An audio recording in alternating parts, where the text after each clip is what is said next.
और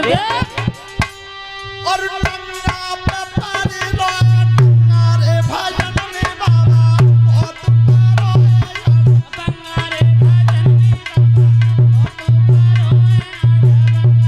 अरे बेचारा तो साबुन कर गए टंगा पे पारी रहो टंगा रे भजन में बाबा बहुत पारो है यार। ध्यान रखना तब कहिए तनी तू बहुत देती कह रही है कि चिलम के नशा में क्या भांग के नशा में। अब बेटा मैं बोलूं तो तब तुझे दाढ़ी छोड़े एकदम रानी दोनों अलग भाई।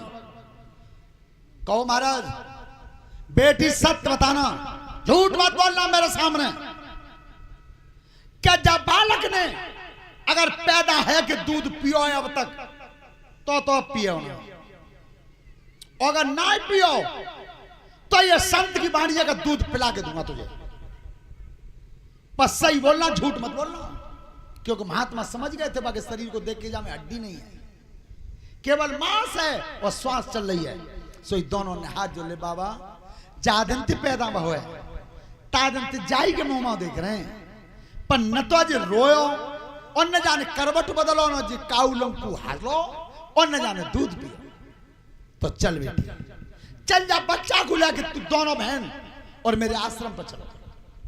तो आज अष्टावक्र ऋषि अपने घर पे लाए आश्रम पे 9 महीने तक उस बच्चे को अपने आयुर्वेद से अपने योग की तपस्या से उस बच्चे का इलाज किया और हड्डी का संचार किया भीतर।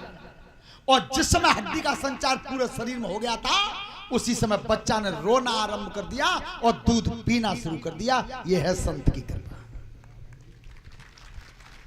जब बच्चे को गोद में हंसता हुआ देख लिया था तब वे दोनों रानी बोली कि बाबा तुम्हारी कृपा ते जे हंसोया कृपा ते जाने दूध पियो है तब नामू तुम ही रख दो जाकर। तो संत ने कहा कि बेटी अब इसे घर ले जाओ, आज के बाद अयोध्या नगर का यही सम्राट बनेगा। और मैंने अष्टावक्र ऋषि ने इस बेटा का अपनी तरफ से नाम भागीरथ रख दिया। बोलिए भागीरथ महाराज की। उस नगर के सम्राट हुए राजा भागीरथ। लेकिन भागीरथ ने जब बड़े होकर के शासन को संभाला और तब पता चला कि मेरी 3 पीढ़ी गंगा जी लाने के लिए समाप्त हो गई 3। तो देखिए अपने पूर्वजों के पद चिन्हों पर आज भागीरथ फिर चले। और भागीरथ ने जब तपस्या की है जिस समय तपस्या की तब ब्रह्मा जी प्रसन्न हुए। अब ब्रह्मा जी ने कहा है कि भागीरथ मांग लो क्या मांगना चाहते हो। क्या मैं गंगा जी को चाहता हूं, गंगा जी को। विचार करना जी तुमने कहावत सुनी हुई कि गंगा जी तो आवन आ रही, क्यों ये क्यों कहा जाता है? ये भागीरथ ने स्वयं पूछा था भोलेनाथ से। क्या प्रभु मैं एक प्रश्न पूछना चाहता हूं, क्या मेरी 3 पीढ़ी मेरे पूर्वज जो तपस्या कर गए थे वह तपस्या में कमी क्या रही जो गंगा जी नहीं आई, और मेरी तपस्या में बल क्या रहा जो गंगा जी आने को तैयार हुई 4थी पीढ़ी पे।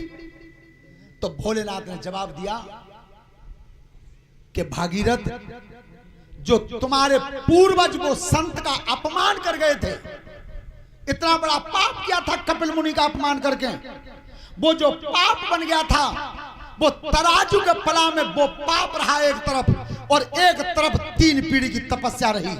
तब तक तखरी बराबर हुई, तब तराजू बराबर हुआ है। और 4थी पीढ़ी पे तुम्हारी तपस्या के बल से धर्म का पला झुका है और तब गंगा जी आने को तैयार है। सोता बंधु अब ब्रह्मा जी तैयार तो है पर उन्होंने कही कि भागीरथ गंगा जी जब इतने बेग से जाएंगी तो फिर धरती नहीं बचेगी, उन्हें साधेगा कौन? तो तुम शिव जी का भजन करो, शिव जी का भजन करो। तो शिव जी की जब तपस्या की तो भोलेनाथ प्रसन्न हुए। तब कह दिया भागीरथ कह दो ब्रह्मा जी से गंगा जी को छोड़ दो, गंगा जी को छोड़ दें और त्रिशूल काट दिया सामने। गंगा जी का बेग सहन मैं करूंगा। लेकिन ध्यान रखना वहां भी घमंड हुआ गंगा जी को, गंगा जी को भी घमंड हुआ। क्या मैं इतने तेज वेग से जब कूद के जाऊंगी तो जब बाबा को पता ही नहीं चलेगा, और भगवान का भोजन ही घमंड। तो देखो बहन जी सब